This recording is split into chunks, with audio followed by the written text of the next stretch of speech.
NASA, Canadian space agency, आज Indian space agency ISRO, China की space agency, Europe की space agency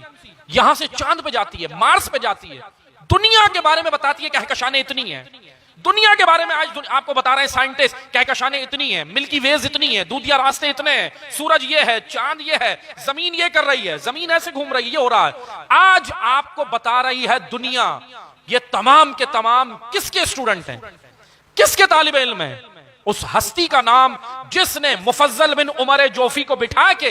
नमाज फज्र के बाद लेक्चर शुरू किया और जोहर तक लेक्चर देते रहे। एस्ट्रोफिजिक्स पे लेक्चर दिया, बायो पे लेक्चर दिया, जोलॉजी पे लेक्चर दिया, बॉटनी पे लेक्चर दिया, जानवरों के उलूम, जमीन के उलूम, समंदरों के उलूम, समंदरों में जानवर, 4 गुना ज्यादा खुश्की से समंदरों में जानवर, समंदरों के जानवरों की इकसाम, जमीन के जानवरों की इकसाम, इंसानी बॉडी का स्ट्रक्चर, दिल क्यों है, आंखें क्यों है, पलके ऐसे क्यों हैं, भवें क्यों हैं, होंठ क्यों हैं, दांत क्यों हैं, जबान क्यों है, हड्डियां क्यों मूव होती हैं,